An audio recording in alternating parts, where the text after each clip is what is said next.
पहले आप तैयार बैठे हैं। नहीं, मैंने तो पहले से ही बनाया हुआ था ये कार्यक्रम। चलेगी सबको नमस्ते। नमस्ते आचार्य जी। नमस्ते। मंत्र पाठ आपके आश्रम में आने का प्रोग्राम तय हो रहा है। मंत्र पाठ। ओम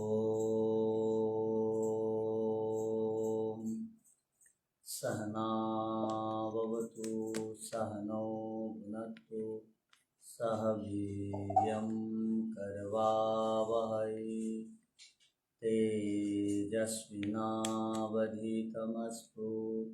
मा विद्विषावहै। ओम शांति शांति शांति।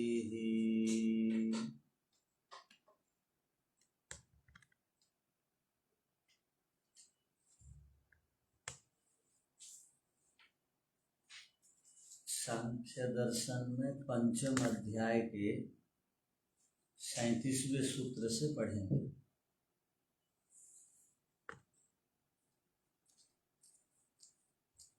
अब एक नया विषय के साथ हम आगे बढ़ेंगे।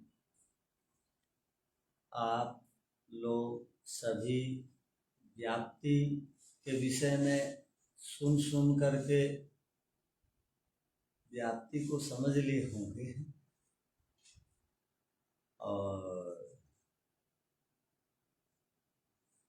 आप में से कोई ऐसा भी सोच रहा होगा कि क्या व्याप्ति की क्या इतनी शक्ति है कि इतने सारे सूत्रों में उसको समझाया जा रहा है। तो व्याप्ति के उपरांत अब हम नए विषय के साथ वाच्यवाचक भाव संबंध को समझेंगे।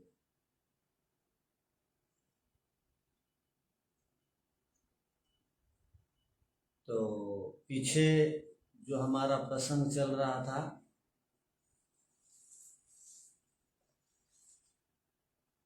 उमा रानी जी कुछ पूछना चाहती हैं क्या?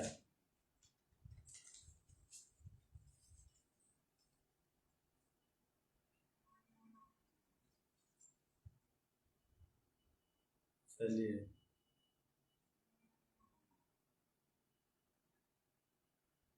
अब देखिए इस सूत्र को, ये भी कितना महत्वपूर्ण सूत्र है। आप जब इस सूत्र के विषय में अंदर प्रवेश करेंगे तो बात समझ में आएगी।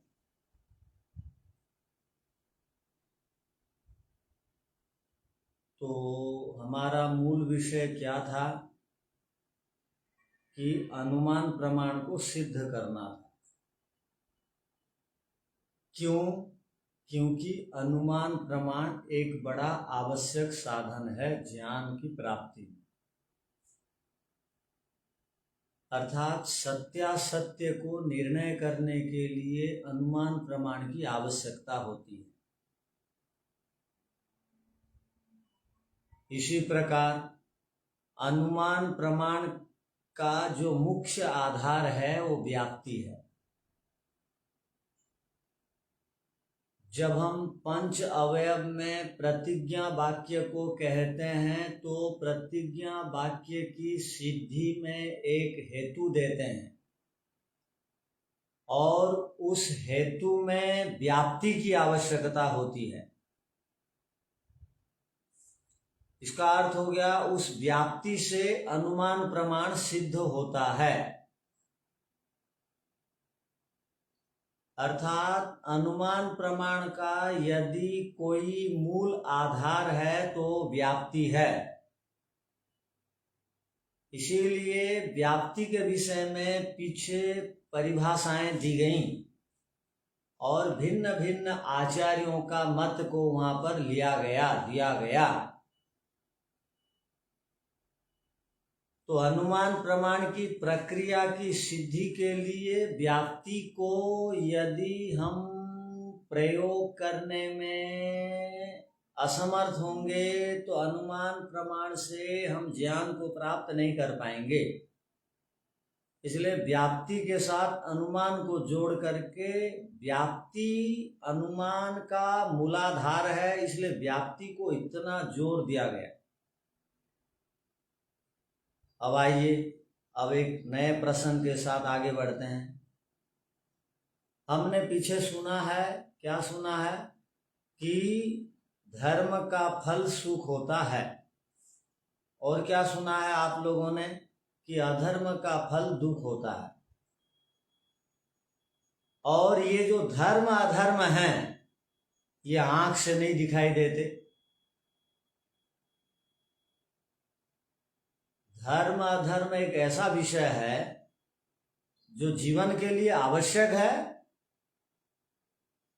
और जब आपसे पूछा जाता है कि आपका क्या प्रयोजन है, मनुष्य जीवन का क्या प्रयोजन है, तो वहां कहा जाता है पुरुषार्थ चतुष्टय मनुष्य जीवन का प्रयोजन है।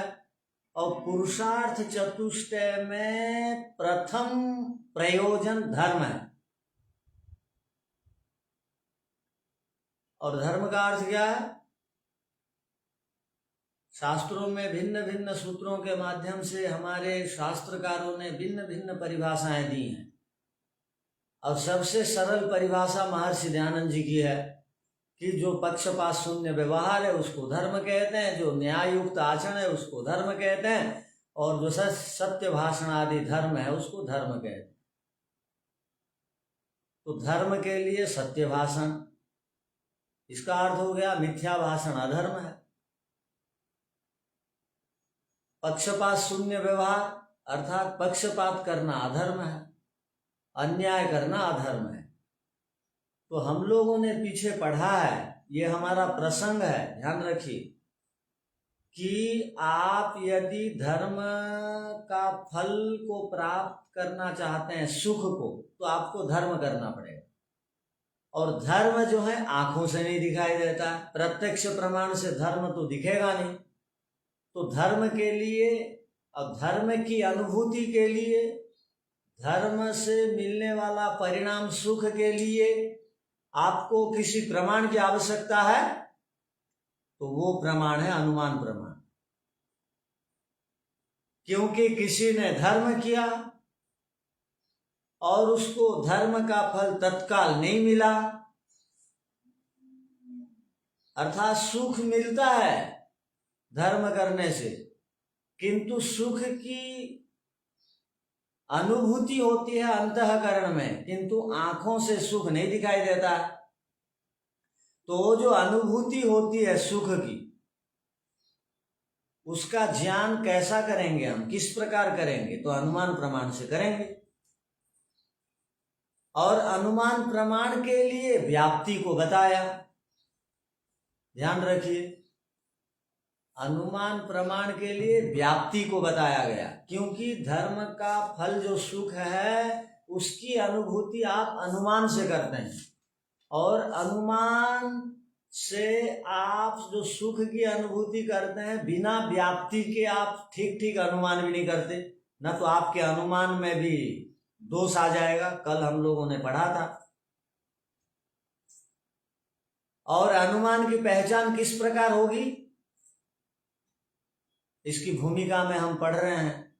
धर्म रूप कर्मणः फल सिद्धौ अनुमानस्य स्वरूपम उक्तम। धर्म रूपी कर्म का जो फल है उसकी सिद्धि के लिए, उसकी अनुभूति के लिए अनुमान के स्वरूप को बताया गया।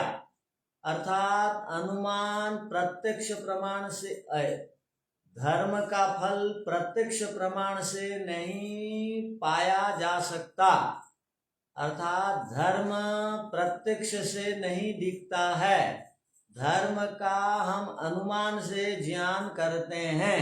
इसलिए अनुमान प्रमाण के विषय में पीछे बताया गया।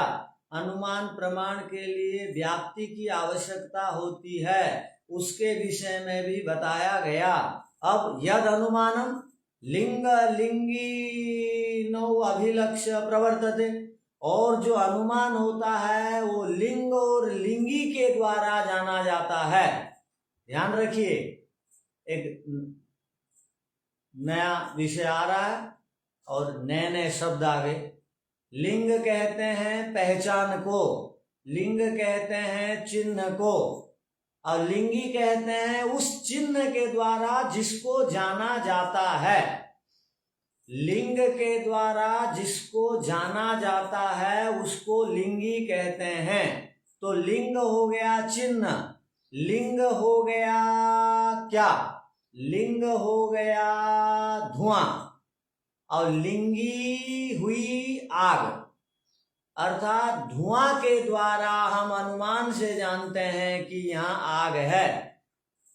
तो अनुमान के लिए लिंग और लिंगी को जानना जरूरी है। तो लिंग का अर्थ क्या हो गया? चिन्ह।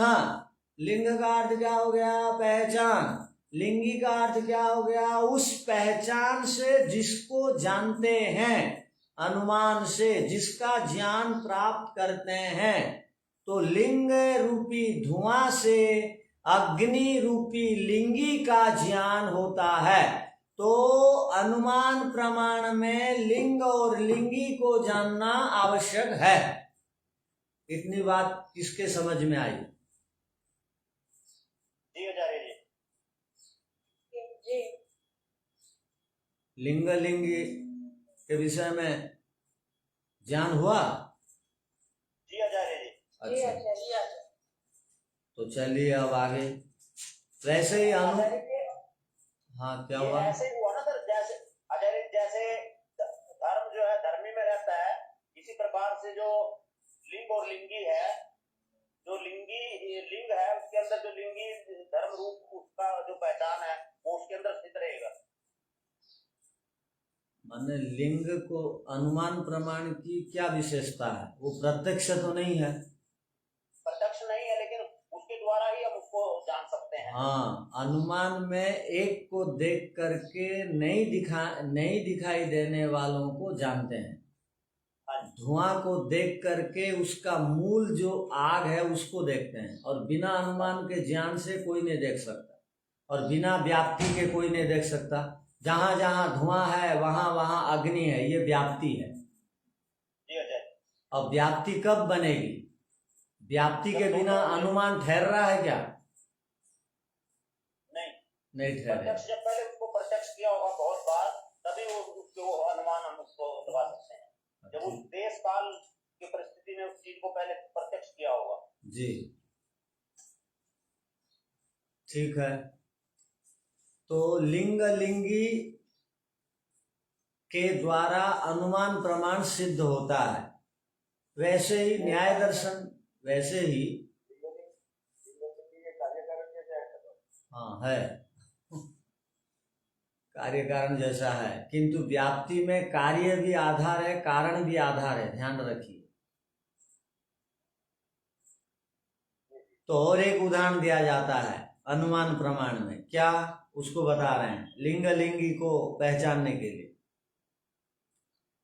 स्थान बदलना, जिसको स्थानांतर कहते हैं, स्थान बदल गया, तो स्थान बदलना जो है लिंग है। तो एक आदमी को आज आपने कोलकाता में देखा था, आज आप उनको देख रहे हैं गुरुकुल में, तो स्थान बदल गया, जो स्थानांतर हो गया, एक स्थान से दूसरे स्थान को आए, वो लिंग है। उस आधार से हम लिंगी को पहचानते हैं। लिंगी क्या होगा? उसका जो गति उसके अंदर हुई है, गति। हाँ बढ़िया, लिंगी होगी गति।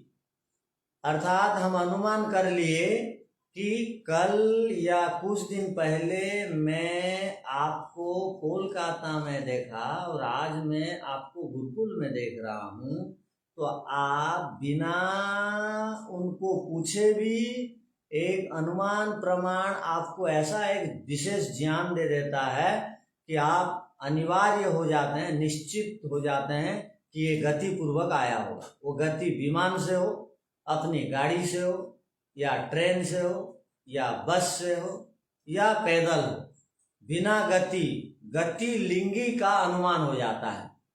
उस स्थानांतर अर्थात बदला हुआ स्थान को देखकर। तो देखकर एक पहचान से जो मूल सिद्धांत का ज्ञान होता है उसको कहते हैं लिंग लिंगी। और वो लिंग लिंगी ठहरा हुआ है, लिंग लिंगी जो आधार बना हुआ है अनुमान प्रमाण। तो अनुमान प्रमाण में लिंग लिंगी के अनुसार अनुमान प्रमाण का प्रयोग होता है। वैसे ही कर्म फल को जानने के लिए भी अनुमान को जानना जरूरी है। कर्म फल को जानने के लिए भी अनुमान से ही कर्म फल जाना जाएगा। और कर्म फल को जानने के लिए शब्द प्रमाण की भी आवश्यकता है। अब धर्म से सुख मिला और सुख तो नहीं दिखाई देता है, किंतु धर्म करने वाले अंदर से बड़े प्रसन्न रहते हैं, एकाग्र रहते हैं, शांत रहते हैं, चंचलता रहित जीवन रहता, ईर्षा द्वेष मोह नहीं रहता। किंतु ये तो ये सब चीजें नहीं दिखाई देती हैं। तो अनुमान से ही व्यक्ति जानेगा, अच्छा ये यदि शांत है, ये यदि सुखी है, ये यदि अर्थात राग द्वेष से रहित है, तो इसके पीछे कोई ना कोई एक कारण है। तो वो जो कारण है, एक आदमी शांत है, शांत चिन्ह को देख करके, लिंग को देख करके लिंगी धर्म का अनुमान हुआ। ध्यान रखिए, एक आदमी यदि प्रसन्न है तो नहीं दिखाई देने वाला धर्म जो है, लिंगी जो है वहां कारण है, और लिंगी नहीं दिखाई देता है, धर्म नहीं दिखाई देता है, तो भी अनुमान से हम जान लेते हैं ये यदि प्रसन्न है तो जरूर धर्म करता होगा। अधर्म करके कोई प्रसन्न नहीं हो सकता। तो लिंग लिंगी से हम लोग धर्म को अनुमान कर लेते हैं, लिंग लिंगी से। और वैसे ही इसलिए अनुमान को इतना जोर दिया गया शास्त्रों में। अनुमान के बिना, व्याप्ति के बिना, जहां जहां धर्म है वहां वहां शांति है। ये जो व्याप्ति आप बनाते हैं, कब बनाने में सक्षम होंगे? जब आप अनुमान प्रमाण में व्याप्ति को ठहराएंगे, बैठाएंगे, तब हेतु में बताएंगे तब। ओ माता जी नमस्ते। हाँ जी। कोई आदमी अधर में भी किसी कोई कुछ कब्जा करके भी साथी में रहता है ना? नहीं, चोरी में नहीं रहता है। सुनिए तो हाँ, जब ये प्रश्न आ ही गया तो इसका उत्तर भी सुन लीजिए। हम लोग शास्त्रों को क्यों पढ़ते हैं? इसलिए पढ़ते हैं कि एक आदमी हर क्षण, हर पल, हर समय अधर्म नहीं कर सकता है। बीच बीच में अधर्म करता है, अर्थात दिन भर कोई झूठ नहीं बोल सकता, दिन भर कोई क्रोध नहीं कर सकता, दिन भर कोई चोरी नहीं कर सकता। वो जो बीच बीच में धर्म करने के बीच में, धर्म का अर्थ क्या है? सुबह ठीक समय पे उठ जाना। धर्म का अर्थ क्या है? व्यायाम करना। धर्म का अर्थ क्या है? मनुष्यता से विपरीत आचरण नहीं करना। धर्म क्या है? बढ़िया खाना, ये धर्म हो गया। किंतु बीच बीच में हम क्या करते हैं? चोरी कर देते हैं, ईर्ष्या कर देते हैं, राग द्वेष में आ जाते हैं, क्रोध कर लेते हैं, अनावश्यक कार्यों में लग जाते हैं। वो जो बीच बीच में अधर्म करते हैं उसको रोकने के लिए शास्त्र पढ़ा जाता है।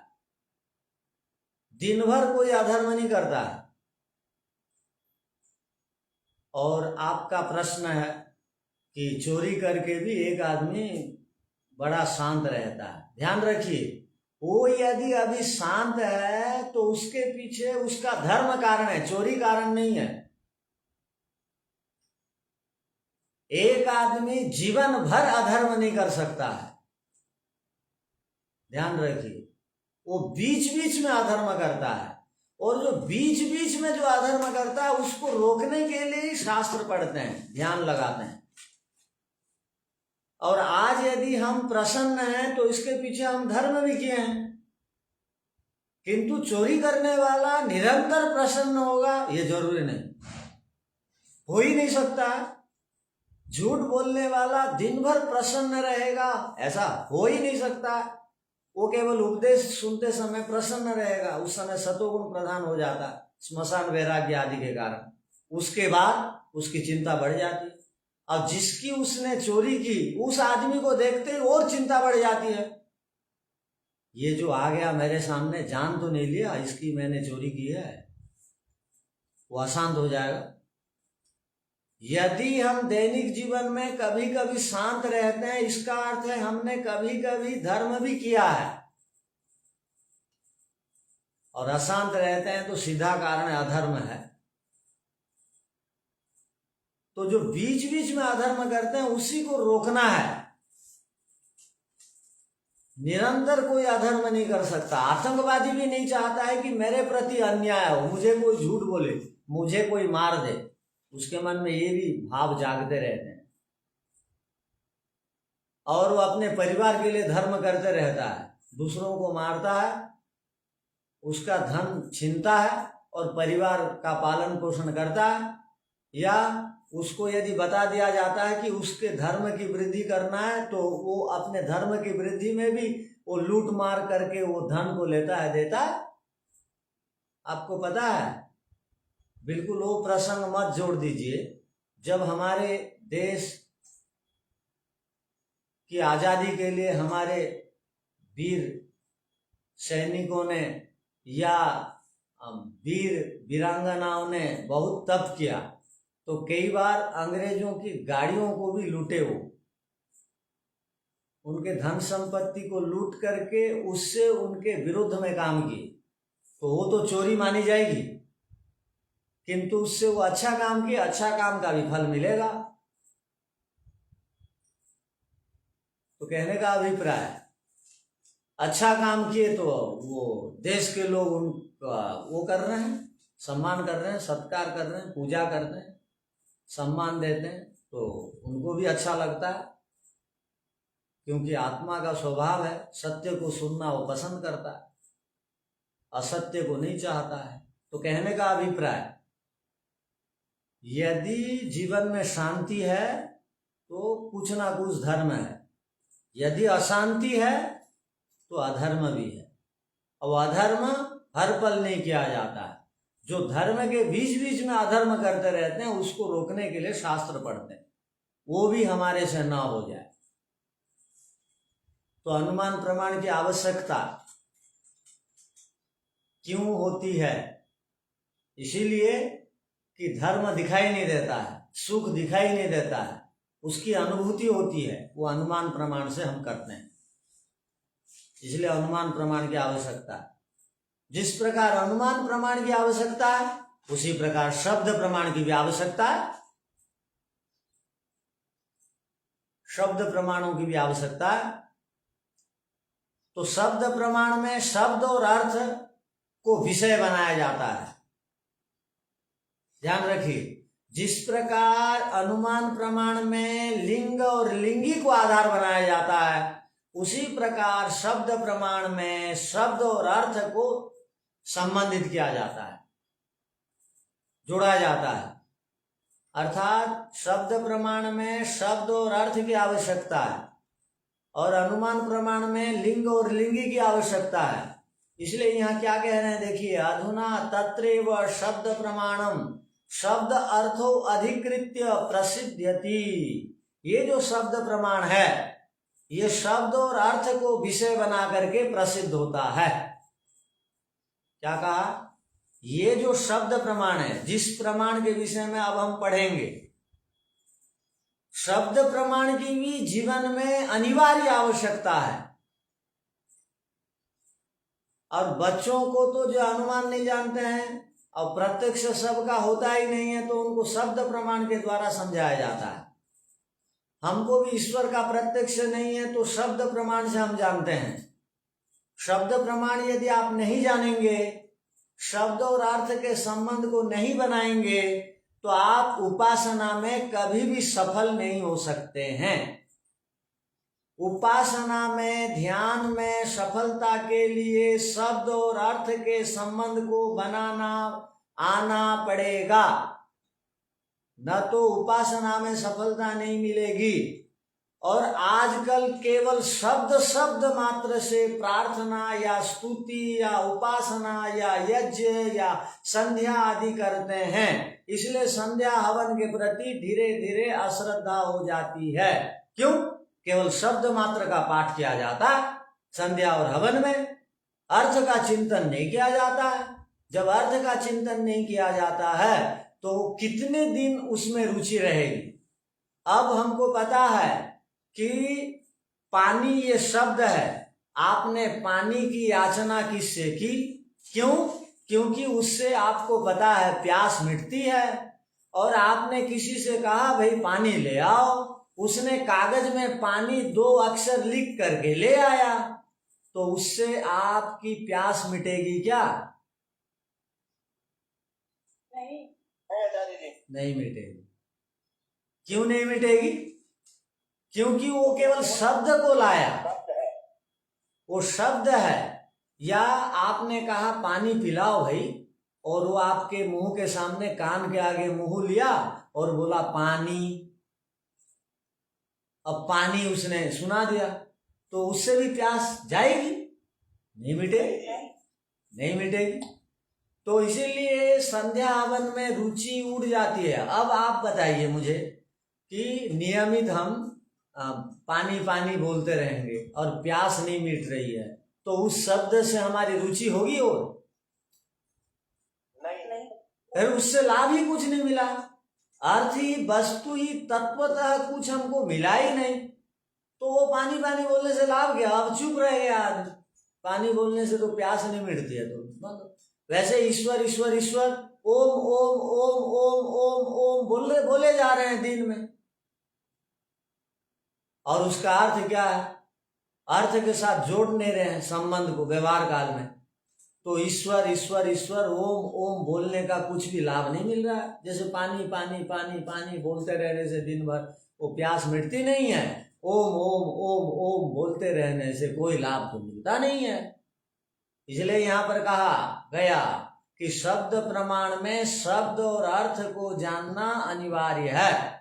जिस प्रकार अनुमान प्रमाण के लिए लिंग और लिंगी का ज्ञान आवश्यक है, वैसे ही शब्द प्रमाण के लिए शब्द और अर्थ के को विषय बना करके उसको समझना पड़ता है। तो शब्द प्रमाण में क्या है? वहां शब्द है और अर्थ है, और शब्द और अर्थ इन दोनों में क्या परस्पर संबंध है? यहाँ क्या कहा गया? अधुना तत्रैव शब्द प्रमाणम शब्द अर्थो अधिकृत्य प्रसिद्ध्यति तत्र शब्दार्थयोः कः संबंध इति अत्र उच्यते। अब शब्द और अर्थ के बीच में क्या संबंध है, इस विषय में इस सूत्र में बताया जाएगा। बड़ा महत्वपूर्ण सूत्र है ये। इसको आप बिना समझे उपासना नहीं कर पाएंगे, और उपासना में इसलिए रुचि नहीं होती है। यदि उपासना का फल को आप शब्दार्थ संबंध बना करके पाना चालू करेंगे, तो संसार का चक्रवर्ती सम्राट भी उपासना के समय में आएगा। तो आप उपासना पहले करेंगे, उसको बोलेंगे थोड़ी देर प्रतीक्षा करो। मैंने आज परीक्षा मात्र में भी नहीं आज बताते, ऐसे संध्या कर देते हैं। रुकिए, बीच में मत बोलिए आप। तो कहा गया यहाँ कि जो शब्दार्थ संबंध को समझ लेगा वो ईश्वर के आगे में सबको गौण कर लेगा, ईश्वर को जीवन में सर्वाधिक महत्व को देगा। शब्दार्थ संबंध को नहीं समझ पाया व्यक्ति, तो ईश्वर को गौण समझता है, वो ईश्वर को बाकी पदार्थों के समान समझता है। बाकी अनित्य पदार्थ वो मिलने से चलेगा, नहीं मिलने से चलेगा, वैसा समझ लेता है, तो उसका जीवन और ठीक नहीं रहता। तो आइए, ये जो महत्वपूर्ण विषय अब चालू है चल रहा है, इसको अब हम समझें। तो ये क्या है? तो सूत्र है वाच्य वाचक भावः संबंधः शब्दार्थयोः। एक होता है वाच्य, एक होता है वाचक। ध्यान रखिए सूत्र में क्या कहा गया और सूत्र की भूमिका में क्या कहा गया। सूत्र में शब्दार्थ है, वो दो शब्द है, देखिए शब्द और अर्थ इन दोनों का। और वाच्य वाचक भाव के संबंध को ही शब्दार्थ संबंध कहा जाता है। अर्थात शब्द और अर्थ इन दोनों में जो संबंध है वह संबंध वाच्य वाचक का होता है। सूत्र का अर्थ क्या हुआ? शब्द और अर्थ इन दोनों में जो परस्पर संबंध है वह संबंध वाच्य वाचक का होता है। अब इसको समझिए विस्तार से। शब्द क्या है? तो शब्द है ध्वनि। शब्द है ध्वनि, और ध्वनि कहाँ से निकलती है? मुंह से निकलता है, मुंह से निकलती है ध्वनि। शब्द मुंह से निकला, उच्चारण करते हैं, और उसका ज्ञान कैसा होता है? वो कान में प्रवेश करता है वो शब्द, और उससे हमको पता लगा कि एक शब्द अभी निकला, एक ध्वनि अब निकली। तो क्या अर्थ हो गया शब्द का? जो ध्वनि होती है वो मुंह से उच्चारण करते हैं, और जो कान से सुनाई देती है वो ध्वनि शब्द है। उसको ध्वनि कहते हैं या शब्द कहते हैं। तो मुख से उच्चारण करते हैं, और जिसकी उपलब्धि श्रोत्रेंद्रिय से होगी उसको शब्द बोलेंगे। अब अर्थ क्या होता है? शब्द का अर्थ तो हो गया। शब्द का अर्थ आप में से कौन बताने में सक्षम है? शब्द को शब्द क्यों कहते हैं? शब्द एक है, जैसे कहा खाना खाना, अगर हम खाने की क्या करें? नहीं, अभी क्या कहा? अभी अब जो है और काय परस्पर जो संबंध किसी बात को व्यक्त करने के लिए जो हम बोलते हैं वह शब्द कहलाता है। उतने में आप जा क्यों रहे हैं? जो मुंह से उच्चारण है उस ध्वनि को शब्द कहते हैं। जो मुख से उच्चारण करते हैं उस ध्वनि को शब्द कहते हैं। और उच्चारण के उपरांत जो कान में सुनाई देता है उसको शब्द कहते हैं। जो ध्वनि मुंह से निकली और जिसको कान ने ग्रहण किया वो शब्द है। ठीक है? ठीक है। हाँ, अब अर्थ को समझिए क्या है। अर्थ के विभिन्न अर्थ हैं। अब आपसे कहा गया पुरुषार्थ। पुरुषार्थ में पुरुष का अर्थ, अर्थ माने वहां पर प्रयोजन। पुरुष का प्रयोजन क्या है? तो वहां पर कहा धर्म अर्थ काम मोक्ष पुरुष का प्रयोजन है। धर्म अर्थ काम साधन है, मोक्ष साध्य है। साध्य की प्राप्ति के लिए 3 साधनों का अनुष्ठान किया जाता है। तो वो पुरुषार्थ हो गया, वो प्रयोजन अलग है, वो अर्थ का अर्थ अलग है। किंतु यहाँ पर जो अर्थ है इसका अर्थ क्या है? इसको यहाँ समझना है। इसका अर्थ क्या है? इसका अर्थ प्रयोजन नहीं है। तो ध्वनि तो शब्द है, तो अर्थ का अर्थ हो गया। अर्थ किसको बोलेंगे? उस चीज को या पदार्थ को या वस्तु को। जैसे हम लोग शब्द उच्चारण कर दिए पानी, उच्चारण किए, वो कान में सुनाई दिया। अब उसका अर्थ क्या हुआ? वो जो जल रहता है ग्लास में, जिसको पीने से, जिस पदार्थ को सेवन करने से प्यास मिटती है, वो है अर्थ। जिसको सेवन करने से हम लाभों से लाभान्वित होते हैं उसको कहेंगे अर्थ। तो अर्थ एक पदार्थ है, अर्थ एक वस्तु है, अर्थ एक चीज है। कैसे जानेंगे अर्थ एक चीज है? इसको इस प्रकार भी समझिए, जिस प्रकार हम उच्चारण किए गाय, ये जो गाय जो शब्द आपको सुनाई दे रहा है ये हो गई ध्वनि, ये प्राणी गाय शब्द है। और गाय बोलते ही जो मन में अर्थ आता है, जिसकी पूंछ होती है, जो स्नासना वाली है, जो गल कंबल वाली है, जिसके 4 पैर होते हैं, वो गाय है। ये जो 4 पैर, ये जो स्नासना, गल कंबल, पूंछ आदि, ये हो गए अर्थ। जब भी कोई शब्द बोला जाता है तो उसका अर्थ जो है वो यदि आ जाता है अपने अंदर, तो वो उस शब्द का उच्चारण करने का लाभ हमको प्राप्त होता है। यदि केवल शब्द से हम परिचित हों और अर्थ से परिचित ना हो तो ऐसे शब्द का कोई भी मतलब नहीं। कोई पूछे धर्म का अर्थ क्या है? हाँ, तो क्या है, आप क्या बोलेंगे? हाँ, तो इसलिए तो अनुमान प्रमाण कहा गया, इसलिए तो शब्द प्रमाण में कहा गया कि धर्मात् सुखम। धर्म का अर्थ है जिससे सुख मिलता है, शांति मिलती है, ईश्वर मिलता है, उसको धर्म कहते हैं। जैसे गाय, गाय का अर्थ है जिसके 4 पैर और स्नासना, पूंछ आदि हैं, वो गाय है। पानी, तो ये पदार्थ है, पानी में भी पदार्थ है। हाँ, धर्म में कुछ पदार्थ है। हाँ, तो धर्म एक सत्तात्मक पदार्थ है, सब पदार्थ नहीं दिखाई देते हैं। ध्यान रखिए, सब पदार्थ नहीं दिखाई देते हैं।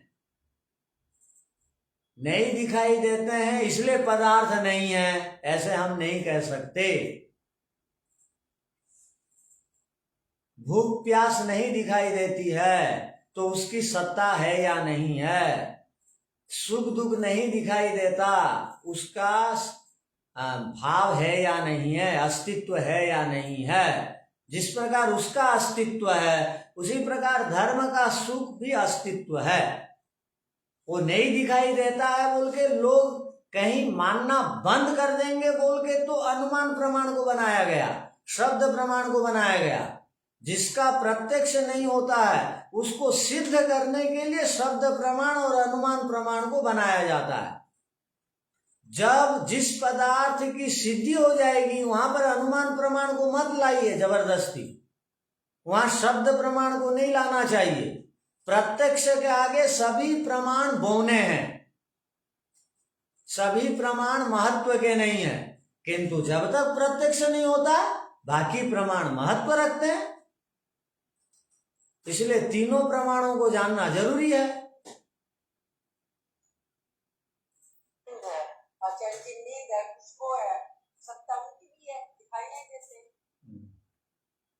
तो चलिए आगे। तो जो प्राणी हो गया, अर्थात यहां पर क्या हुआ, इसी शब्द अर्थ संबंध को ही हम यहाँ पर वाच्य और वाचक भाव संबंध से जानेंगे। तो अब बताइए, आप दोनों में शब्द और अर्थ के बीच आपने संबंध बनाना सीख लिया अभी कुछ वाक्यों को प्रयोग करके। तो अब ये बताइए वाच्य क्या है और वाचक क्या है। तो पहले सुन लीजिए, उसके बाद आप बनाएंगे। वाच्य वाचक के अर्थ में कुछ सुन लीजिए, उसके बाद आप बनाएंगे। तो वाच्य क्या है? वाच्य जो है द्रव्य है, वाच्य जो है गाय है। और वाचक क्या है? वो अर्थ है। वाचक जो है होता है उस अर्थ को कहते हैं। अर्थ माने क्या? गाय हो गया वाच्य और उसका अर्थ हो गया वाचक, अर्थात 4 पैर, स्नासना, लांगुल, ककूद संस्कृत में बोलते हैं। ये सब से जो युक्त हो उसको बोलेंगे गाय। तो वाच्य और वाचक, इसको आप समझने के लिए प्रयत्न आप करिए। तो इसी को यदि हम सहजता से बोलेंगे तो वाच्य वाचक भाव बोलेंगे इसको। वाचक,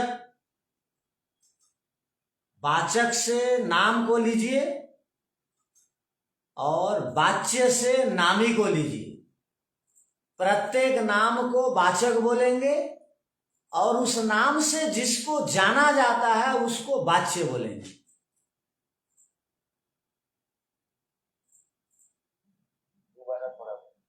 हाँ, नाम, वाचक से नाम, वाच्य से नामी।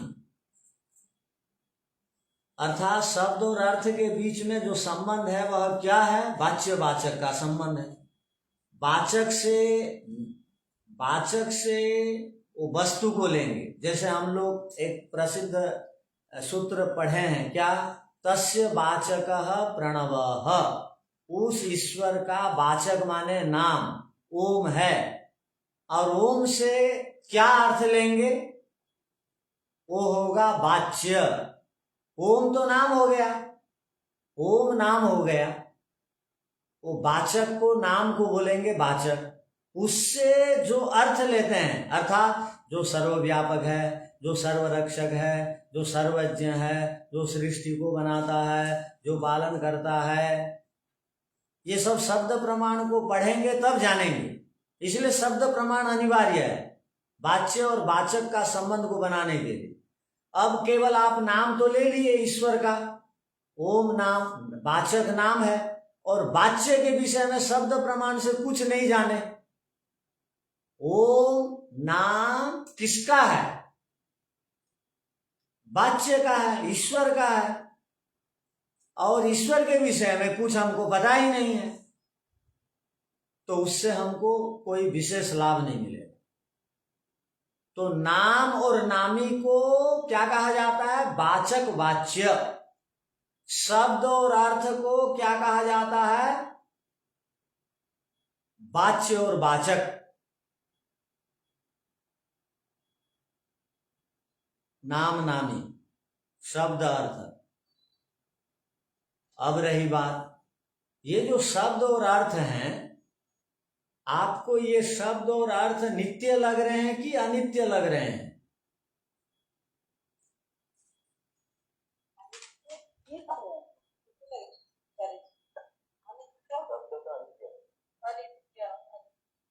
अनित्य। हाँ, दर्शनों में तो अनित्य लिखा है शब्द को। कौन सा शब्द अनित्य है? ये जो हम लोग जो बोलते हैं मनुष्य लोग। किंतु जो वेद के जो शब्द हैं वो सदा नित्य हैं। वेद के जो शब्द हैं वो सदा नित्य हैं, इसलिए उनको स्फोट शब्द कहा जाता है व्याकरण की भाषा में। अर्थात हम उनको नहीं जानते रहते हैं तो प्रयोग करते हैं, तो हमको नया लगता है, तो हम समझते हैं अभी इसको हम जाने इस शब्द को, किंतु वो पहले से वेद में स्थित है, पहले से ईश्वर के ज्ञान में वो सारे शब्द स्थित हैं। हम लोग नहीं जानते थे अज्ञान के कारण, अविद्या के कारण। अब हम लोगों ने जाना, किंतु हमने जाना तब वो शब्द प्रकट हुआ, ऐसी बात नहीं। वो पहले से स्थित है, केवल हम उसको अब प्रकट करते हैं जानने के बाद। तो हम प्रकट किए इसलिए उत्पन्न हुआ और वो समाप्त हो गया, ऐसी बात नहीं। वो आकाश में वो शब्द रहता है और ईश्वर के ज्ञान में वो शब्द रहता है। तो जितने भी वैदिक शब्द हैं, वेदों के शब्द हैं और उनके अर्थ हैं, पहले से ही नित्य हैं। बहुत सारे शब्दों के अर्थों को हम नहीं जानते हैं, तो वाच्यवाचक संबंध हम नहीं बना पाते हैं, किंतु वेद में सब शब्दों का अर्थ नियत है, निश्चय किया हुआ है। वेद को ही पढ़ के हम लोगों ने जाना ये जो गाय है, प्राणी द्रव्य है, ये जो शब्द है इसका अर्थ क्या है। तो उसी मंत्र के आधार से शास्त्रों ने लिखा, जो गल कंबल वाले हैं और चार पैर वाले हैं वो गाय कहलाती हैं। ये अर्थ को, शब्दार्थ संबंध को नित्य बताया व्याकरण में, और जो लौकिक शब्दार्थ संबंध है वो अनित्य है। हम इसको अनित्य भी पढ़ेंगे आगे, किंतु हम लोगों को यहाँ पर ध्यान रखने की आवश्यकता है कि वाच्य वाचक भाव जो संबंध, जिसको कि शब्द और अर्थ के रूप में यहाँ पर कहा गया, अर्थात शब्द और अर्थ इन दोनों में जो संबंध है वह संबंध वाच्य और वाचक का है। ये जो सूत्र बोलना चाहता है, इसको और गहराई से समझने के लिए हमको प्रयत्न करने की आवश्यकता है। तो इस पर और हम विचार करेंगे। संबंध ये नित्य है। हाँ, शब्द और अर्थ का संबंध जो है वो नित्य है। नित्य है, नित्य है ना। नित्य या नित्य? वेद के शब्द सब नित्य है ना, उसका संबंध भी नित्य है।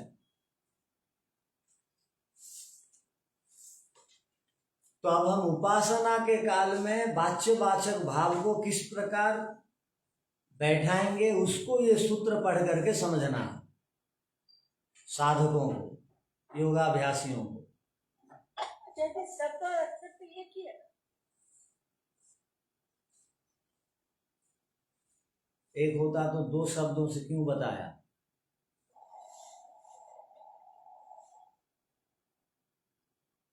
ठीक है, इस पर और विचार करेंगे। इसको आप एक बार सुन के आइए और इस पर विचार करें। ओम शांति शांति शांति। सबको सारे